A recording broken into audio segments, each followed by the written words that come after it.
ስለ ኃይል ሲነሳ በጣም አንገብጋቢ ጉዳይ እንደሆነ እንረዳለን። ዓለማችን ከየትኛውም ጊዜ ይልቅ በተለይ በአሁን ጊዜ የኃይል ጥገኛ ናት። ኃይል ነው የሚባለው። በመንፈሳዊ ሕይወት ውስጥም ስናይ ትልቁን ስፍራ የሚይዘው ኃይል ነው። የማን ኃይል ካለን እሱም የእግዚአብሔር ኃይል ነው። የእግዚአብሔር ኃይል የህልውናችን ምስጢር ነው።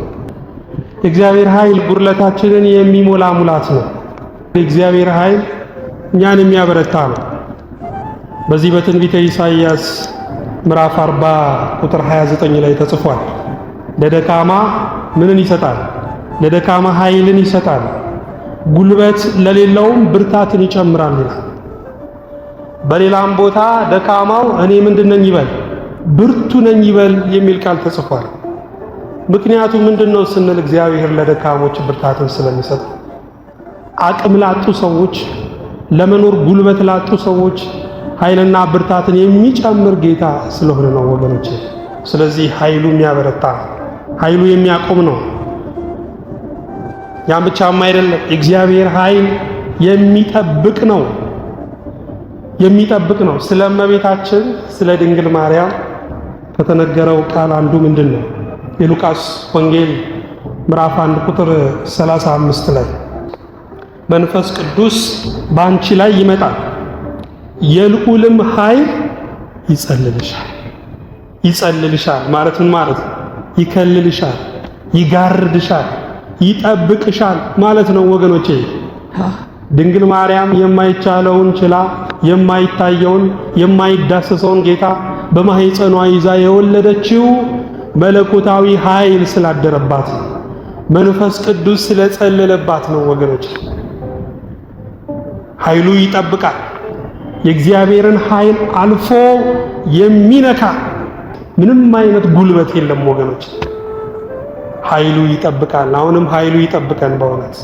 ያን ብቻም አይደለም፣ የሚያድን ነው። የሚያድን ሮሜ ላይ ተገልጿል።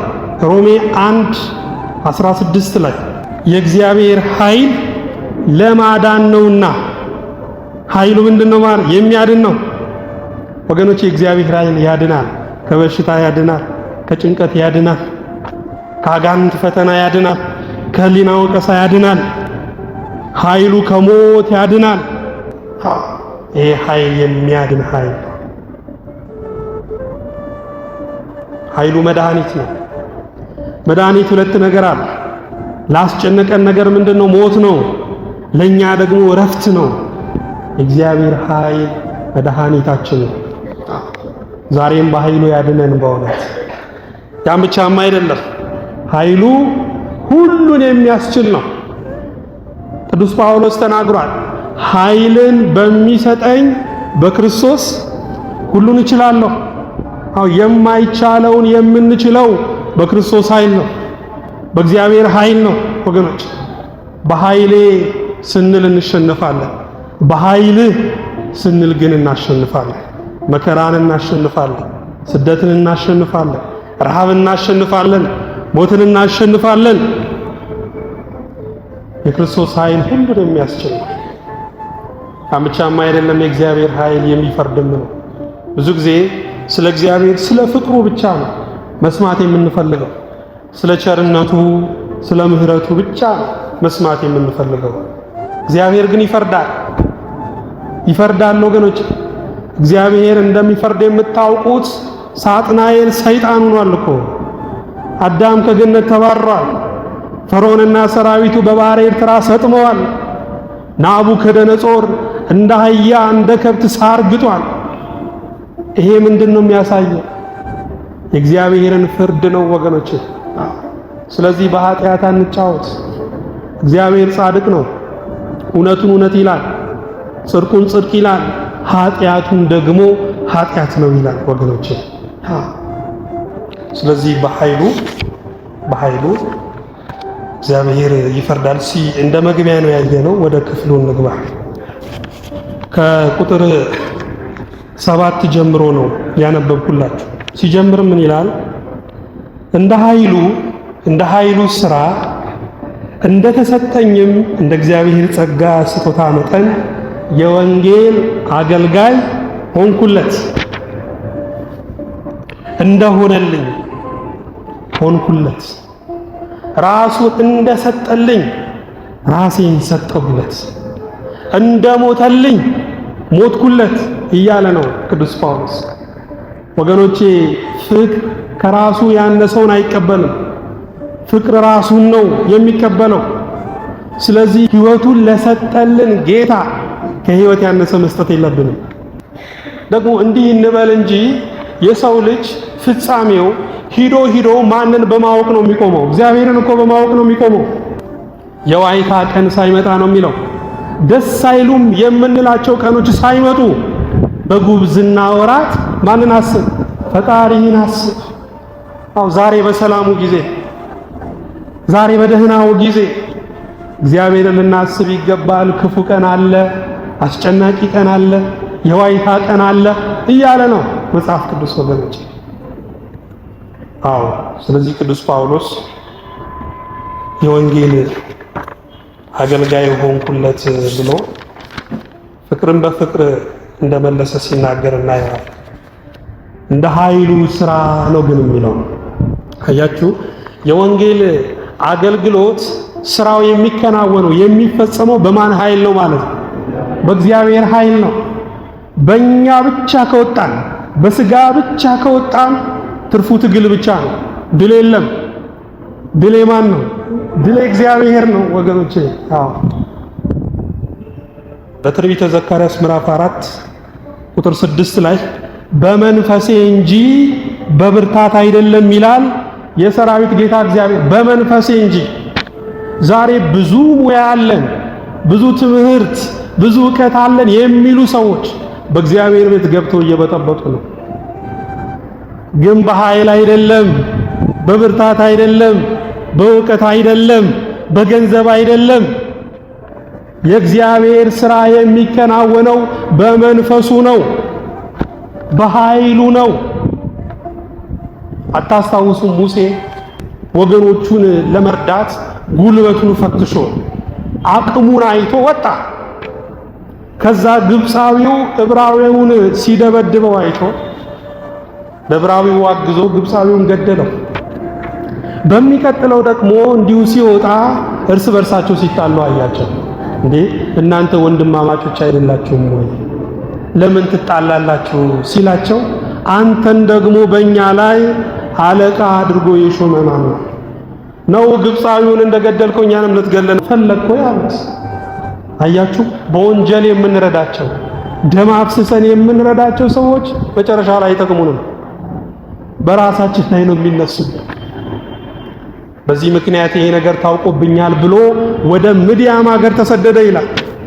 እግዚአብሔርም እኔነቱን እስኪጥል ድረስ ኃይሌ፣ ጉልበቴ፣ ብርታቴ የሚለውን ነገር እስኪጥል ድረስ 40 ዓመት ታገሰው ወገኖች። በ40 ዓመት ሙሴ ትሕትናን ሲላበስ በኮሬብ ተራራ ላይ እግዚአብሔር ጠራው። አዎ እግዚአብሔር በኃይሉ ነው የሚሰራው። እግዚአብሔር ትምክህትን ይጠላል። እግዚአብሔር ትዕቢትን ይጠላል። እግዚአብሔር በራስ የመቻልን ነገር ይጠላል ወገኖቼ። በኃይሉ ስንል ነው አብሮ የሚወጣው ከኛ ጋር። እስራኤላውያንንም አስቡ። በመጽሐፈ መሳፍንት ምዕራፍ 6 ላይ ለ7 ዓመት የተቸገሩበት ጉዳይ ነበር። እስራኤላውያን ምዳማውያን በዓመቱ መጨረሻ ይመጡና የደከሙበትን የድካማቸውን ፍሬ ሁሉ ይወስዱባቸው ነበር። ምክንያቱ ምንድነው ስንል ደግሞ ራሱ መጽሐፍ ቅዱስ ይነግረናል። እግዚአብሔርን ትተው ጣዖትን ስላመለኩ፣ ለጣዖት ስለተንበረከኩ ነው። ወገኖቼ እግዚአብሔርን ስንተው ለጠላት አሰራር ተላልፈን እንሰጣለን። በዚህ ምክንያት እስራኤላውያን ተጨነቁ። ዓመቱን ሙሉ የደከሙበትን በዓመቱ መጨረሻ መጥተው እስከ ጋዛ ድረስ ያለውን ንብረታቸውን አውድመው አቃጥለው የምድሩን ቡቃያ አጥፍተው የሚችሉትን ደግሞ ዘርፈው የሄዱባቸው ነበረ ለ7 ዓመት። በዚህ ጊዜ ሕዝቡ ሁሉ ወደ እግዚአብሔር ጮኸ። ያኔ ጌዲዮን የሚባል እግዚአብሔር ሰው ስለፈራ በወይን መጥመቂያ ጉድጓድ ውስጥ ስንዴ ይወቃ ነበር። የእግዚአብሔር መልአክም ተገለጠለትና አንተ ጽኑ ኃያል ሰው እግዚአብሔር ካንተ ጋር ነው አለ። ጌዴዎን እኮ ፈሪ ነው፣ ደካማ ነው። ስለፈራ ነው በጉድጓድ ውስጥ እህልን የሚወቃው። በሀገራችን እህል ሲወቃ እኮ እናውቃለን አይደል? ከፍ ባለ ቦታ ሁነው ነው የሚወቁት። ምክንያቱም ንፋሱ እህሉን ከገለባው እንዲለይላቸው ስለፈራ። እግዚአብሔር መልአክ ግን አንተ ጽኑ ኃያል ሰው አለ። ምክንያቱም እግዚአብሔር ዛሬ የሆነውን ሳይሆን ነገ የሚሆነውን ስላየለት ነው። ዛሬ ያደረገውን ሳይሆን ነገ የሚያደርገውን ስላየለት ነው። ወገኖቼ እግዚአብሔር ወደፊት እንዲህ ትሆናላችሁ ካለ አሜን ብሎ መቀበል ነው። ከዛ በሌሊት ያንን የሚያመልኩበትን ጣዖቱን አፈረሰና ያማረውን የእግዚአብሔርን መሠዊያ ጌዴዎን ሰራ። ከዛ መንፈስ ቅዱስ በውስጡ ሞላ። መለከት አንስቶ ነፋና ሕዝቡን ሁሉ ለጦርነት ጠራ። 32,000 ሕዝብ ለጦርነት ተሰበሰበ። እግዚአብሔር ግን ምን አለ? ይሄ ሁሉ ሕዝብ ወደ ጦርነቱ እንዲሄድ አልፈልግም። ምክንያቱም በኃይላችን ነው፣ በብዛታችን ነው፣ በክንዳችን ነው የዳን ነው ብለው እንዳይመኩብኛል። አያችሁ፣ እግዚአብሔር ትምክህትን ይጠላል። ስለዚህ ቀንስ አለው። የመቀነሻው መመዘኛ ደግሞ የፈራ የደነገጠ ከገለዓድ ተራራ ይመለስ የሚል ነበረ። ይሄንን ቃል ሲናገር ከ32,000 ሕዝብ 22,000 ሕዝብ ተመለሰ። የሚገርም ነው ወገኖች። ጀማ ሁሉ አልቀረም እኮ። አይ የተሰበሰበው ሁሉ ወገኖች የሚፈራ ነው። እግዚአብሔር ያውቃል እያንዳንዱ ልብ። ዛሬም ብዙ ሰዎች የወጡት ሌላው ስለጮኸ ነው፣ ሌላው ስለተቃወመ ነው። እነሱም የተቃውሞ ድምፅ የሚያሰሙት እነዚህ ሰዎች ስጋቸው በድናቸው ብቻ ነበር የወጣው፣ መንፈሳቸው ግን አልወጣም። በዚህ ቃል ብቻ ተመለሱ። ስንት ሺህ ቀረ? 10 ሺህ ቀረ። አሁንም ገና ነው አለ እግዚአብሔር። መመዘኛ ሌላ አዘጋጀ። ወደ ወንዙ ዘዳቸው። በጉልበቱ ተንበርክኮ እንደ ውሻ ውሃውን የሚስብ ለብቻው አድርግልኝ፣ በእጁ ደግሞ ዘግኖ የሚጠጣውን ለብቻው አድርግልኝ አለ። 9700 ሰው እንደ ውሻ ጠጣ። 300 ሰው ብቻ ደግሞ በእጁ እየዘገነ ጠጣ። ያኔ እነዚህም ብቻ አስቀርልኝ፣ በእነዚህ ድልን አሳያለሁ አለ እግዚአብሔር። ወገኖች እነዚህ 300 ሰዎች ያደረጉት ምንም ነገር የለም። ችቦ ለኮሱ፣ ማሰሮ ሰበሩ። ያ የተሰበረው የማሰሮ ድምፅ ግን በጠላቶቻቸው ዘንድ የመድፍ ያህል ነበር የሚሰማው። በዚህ ምክንያት ሸሽተው እስራኤላውያን ምዳማውያንን ድል አደረጉ። በማን ኃይል? በእግዚአብሔር ኃይል። ወገኖቼ በኃይሉ ነው፣ በእኛ ኃይል አይደለም፣ በእኛ አቅም አይደለም። በእግዚአብሔር ኃይል የማይቻለውን እንችላለን። እንደ ኃይሉ ሥራ እንደ ተሰጠኝ እንደ እግዚአብሔር ጸጋ ስጦታ መጠን ይላል። አያችሁ፣ እንደ ተሰጠኝ ወገኖቼ፣ እንደ ተሰጠን ጸጋ ልናገለግል ይገባል። እግዚአብሔር እንደ ሰጠን የጸጋ መጠን ልንገለጥ ይገባል። ከጸጋችን ማነስ የለብንም።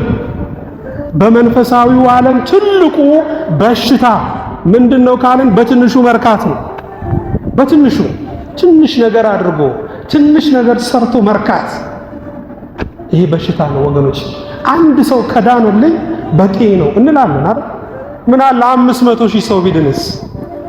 1 ሚሊዮን ሕዝብ ቢድንስ? አንድ ሰው ከረዳው በቂ ነው እንላለን ወገኖቼ። እግዚአብሔር የአፋችንን ፍሬ ነው የሚያወርሰን። አፍህን አስፋ እሞላዋለሁ ተብሎ ተጽፏል። እኛ ሰዎችን ስናጎርስ የአፋቸውን የመከፈቱን መጠን አይተን ነው የምንጠቀልለው አይደለም። እግዚአብሔርም በረከቱን የሚጠቀልለው አፋችንን እንደከፈትንበት መጠን ነው፣ እንደተናገርንበት መጠን ነው። እግዚአብሔር እቅዳችንን የሚያነበው ከአንደበታችን ላይ ነው። ስለዚህ በጎን አስቡ፣ በጎን ተናገሩ። የተናገራችሁትን ትወርሳላችሁ ወገኖች። እንደ ኃይሉ ሥራ እንደተሰጠኝ እንደ እግዚአብሔር ጸጋ ስጦታ መጠን የወንጌል አገልጋይ ሆንኩለት። ቁጥር 8 ላይ ፍለጋ የሌለውን የክርስቶስን ባለጠግነት ለአሕዛብ ሰብክ ዘንድ ሁሉንም በፈጠረው በእግዚአብሔር ዘላለም የተሰወረው የምስጢር ሥርዓት ምን እንደሆነ ለሁሉ ገልጥ ዘንድ ይህ ጸጋ ከቅዱሳን ሁሉ ይልቅ ለማንስ ለኔ ተሰጠ። ፍለጋ የሌለው የክርስቶስ ባለጠግነት ነው የሚለው። በዓለም ላይ ያሉ ባለጠጋ የምንላቸው ሰዎች ሀብታቸውን ያስመዘግባሉ አይደል? ይሄን ያህል ጥሬ ገንዘብ አላቸው ይባላል። አያችሁ፣ የሚቆጠር ሀብት ነው ማለት ነው። ወደ ክርስቶስ ባለጠግነት ግን ስንመጣ ባለጠግነቱን እንቁጠረው፣ እንመዝግበው ካልን ፍለጋ የለውም፣ መጠን የለውም፣ የሰው ቁጥር አይችለውም። ሰማይና ምድር ምን ያህል ያወጣሉ? ፀሐይ ምን ያህል ታወጣለች? ጨረቃ፣ ከዋክብት፣ አየሩ፣ ዝናቡ ምን ያህል ያወጣል? የሰው ልጅስ ዋጋው ስንት ነው ወገኖቼ? የእግዚአብሔር የባለጠግነቱ መጠን አይታወቅም። የዳነው እንደ ባለጠግነቱ መጠን ባርኮን ነው። ስሙ የተመሰገነን በእውነት። እኛ ከእርሱ ያነሰውን ትንሹን ነገር ይዘን እንኮራለን። 300 400 ካሬ ሜትር መሬት ይዘን እንኮራለን። እግዚአብሔር ግን አይኮራም። ይሄ ሁሉ እያለው አይኮራም። እግዚአብሔር ትልቅ ነው፣ ማንንም አይንቅም የተባለው ለዛ ነው። የእግዚአብሔር የትልቅነቱ መገለጫ የባለጠግነቱ መገለጫ ምንድነው ካለን አለመናቅ ነው፣ አለመኩራት ነው። ወገኖቼ በእግዚአብሔር ፊት እንዳትኮሩ። አንድ ጌታ ነው ይባላልና ሎሌው ረጅም ዓመት ስላገለገለው ረጅም ዓመት አገልግለኛል፣ ከእንግዲህ ወዲህ እንደ ሎሌ ሳይሆን እንደ ልጄ ነው የማይ። ስለዚህ ይኸው መሬት ሰጥቻለሁ፣ ቤት ስራ፣ ይህን ሁሉ ንብረት ይህን ሁሉ ሀብት ሰጥቻለሁ፣ ትዳርም ከፈለክ ይኸው ሚስት አለ እድራሃለሁ ብሎ ብዙ ነገር ሰጠ። ታዲያ ያ ሎሌ ከጌታው ያንን ነገር ተቀብሎ ቤቱን ሰራ፣ ንብረቱን በደንብ መንከባከብ ጀመረ፣ ልጆችም ወለደ። ሲል ያለው ነገር እየበዛ እያደገለት መጣ። ከጌታውም ጋር ማታ ማታ እየተገናኙ ይጫወቱ ያመሹ ጀመረ። ያኔ ልቡ እየተወጠረ ልቡ እየተመካ መጣ። ከዛ ጌታዬ እኔ እኮ ሀብቴ እየበዛ ነው አለ። ይሄን ብሎ ዘረዘረለት። እኔ ደግሞ ላስቆጥረህ አለው። አዎ መጀመሪያ አንተ፣ ቀጥሎ ያንተ የሆነ ሁሉ የኔ ነው። ወገኖቼ በእግዚአብሔርን ፊት ንብረታችንን ለማስቆጠር ከሞከርን እግዚአብሔር የሚለን ይህንን ነው። መጀመሪያ እናንተ፣ ቀጥሎ ደግሞ የእናንተ የሆነው ሁሉ የኔ ነው ይላል። በትንቢተ ኢዮኤል ምዕራፍ 2 ቁጥር 8 ላይም ሀብቱም ወርቁም የኔ ነው ይላል። ወገኖቼ ከኛ የሆነ ምንም ነገር የለም። ፍጹም በረከት በጎ ስጦታ ሁሉ ከላይ ነው።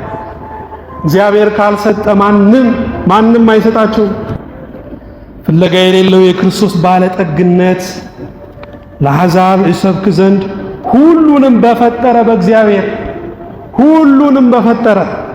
ሁሉን የፈጠረ ማን ነው? እግዚአብሔር ነው። ሁሉን ያስገኘ እርሱ ነው። ሁሉን ካለመኖር ወደ መኖር ያመጣ እርሱ ነው። የዮሐንስ ወንጌል ምዕራፍ 1 ላይ ምንድነው የሚለው? ከቁጥር 1 ጀምሮ ስታነው ሁሉ በእርሱ ሆነ፣ ያለ እርሱ የሆነ አንድስ እንኳን የለም። ምን ማለት ነው? ያለ እግዚአብሔር ፈቃድ ሕልውና ያገኘ አንድ ፍጥረት እንኳን የለም። በራሱ የመጣ የለም። በራሱ ፈቃድ ሰው የሆነ የለም። ፈቃዱ ነው የፈጠረን ወገኖቼ። ስለዚህ ቅዱስ ጳውሎስ ምን አለ? ሁሉም በፈጠረ በእግዚአብሔር ከዘላለም የተሰወረው የምስጢር ሥርዓት ይላል። ወገኖቼ በክርስቶስ የዳን ነው። በሰማይና በምድር ያሉት በክርስቶስ የመጠቅለላቸው ጉዳይ ሕዝብና አሕዛብ በቤተ ክርስቲያን በኩል እንዲሁ በክርስቶስ አንድ የመሆናቸው ጉዳይ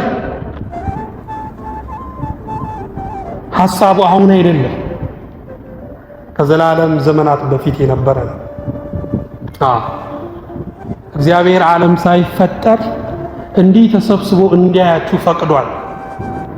ዓለም ሳይፈጠር ዳዊትም እኮ ያለው ይሄንን ያልተሰራ አካሌን ዓይኖች አዩኝ እግዚአብሔር ዳዊትን ያየው በማህፀን ውስጥ አይደለም።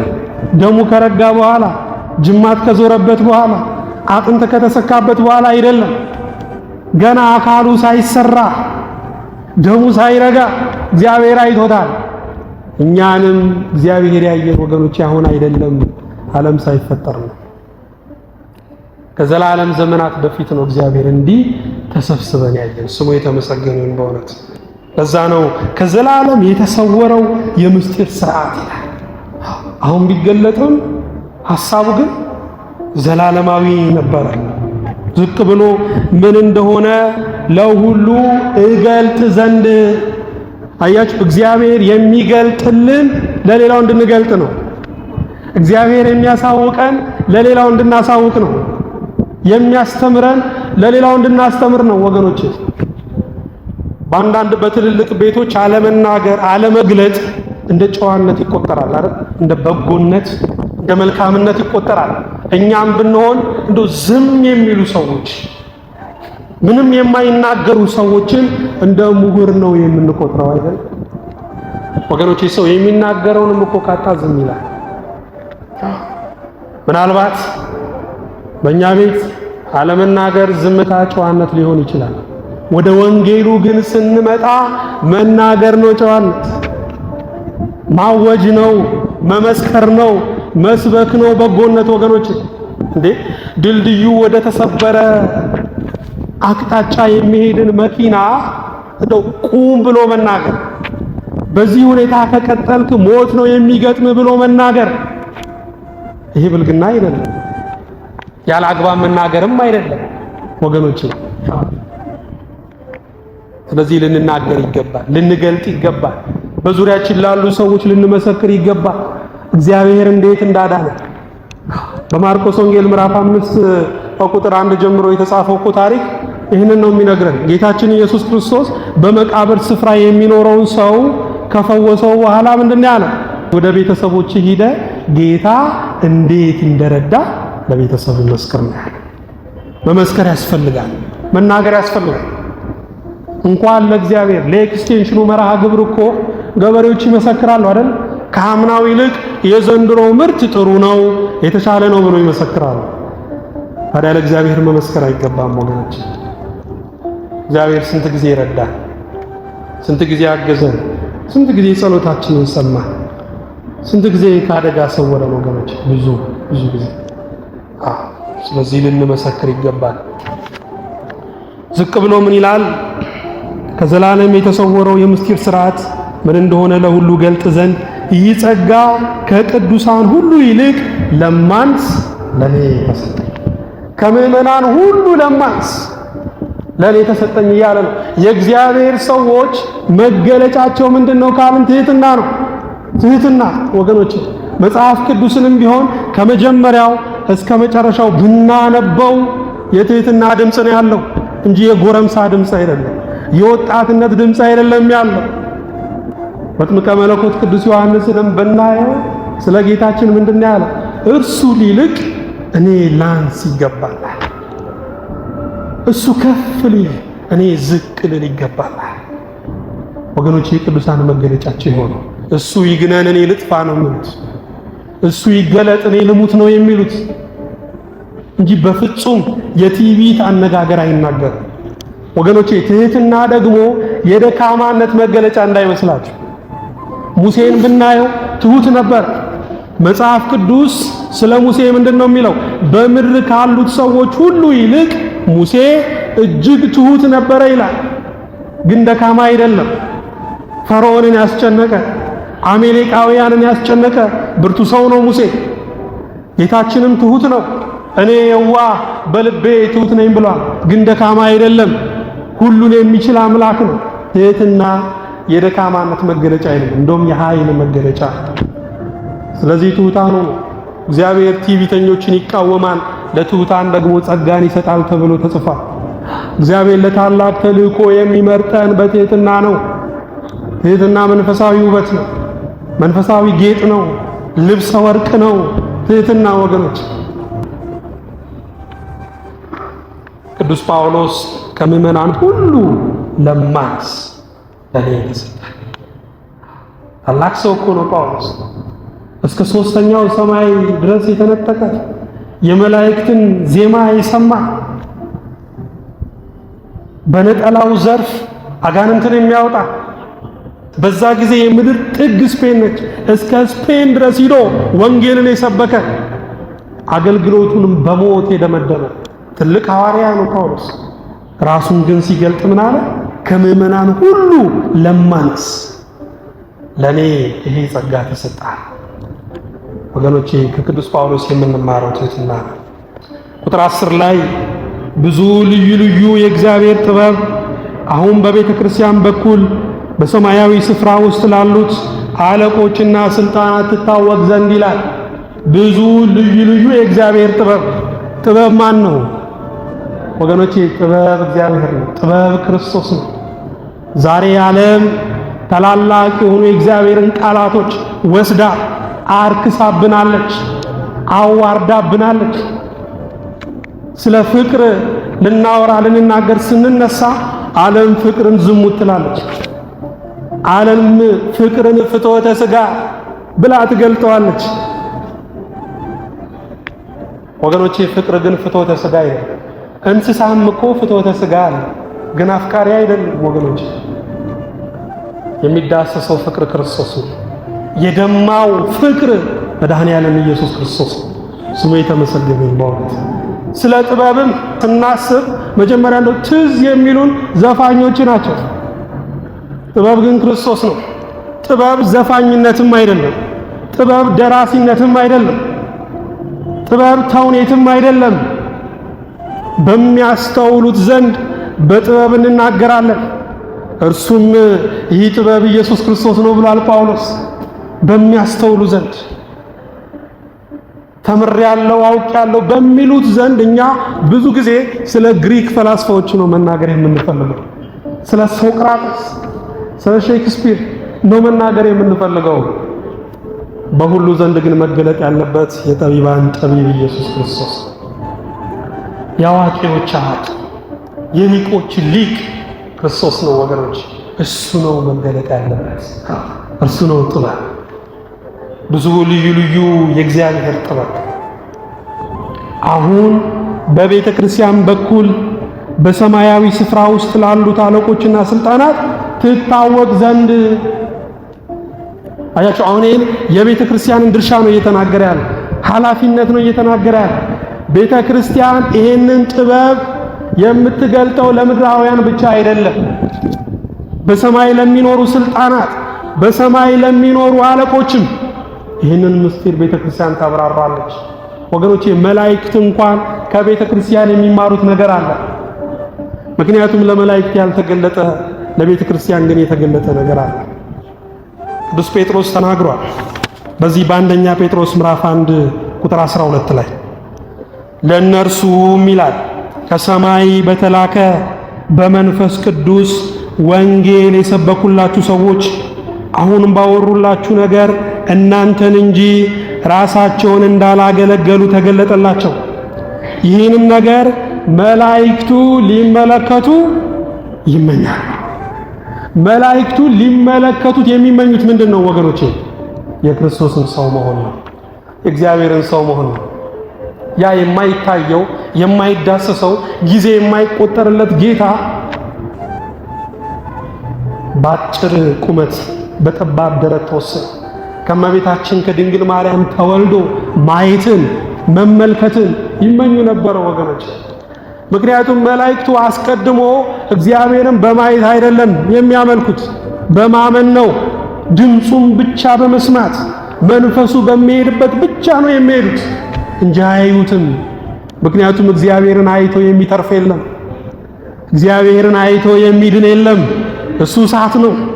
ልብሱ እሳት፣ ፊቱ እሳት፣ ዙፋኑ እሳት፣ የሚባላ እሳት ነው እግዚአብሔር። ስለዚህ እግዚአብሔርን በመለኮታዊ ክብሩ ማንም ያየው የለም። ስለዚህ ሰው ሆኖ እንዲያዩት ምን ይሉ ነበረ? ይናፍቁ ነበረ። ታዲያ ጌታችን ኢየሱስ ክርስቶስ ሰው ሆኖ ሲገለጥ ይሄ ሰው የሆኑ ምስጢር ለቤተ ክርስቲያን ምንድን ነው? ትልቁ ውለታ።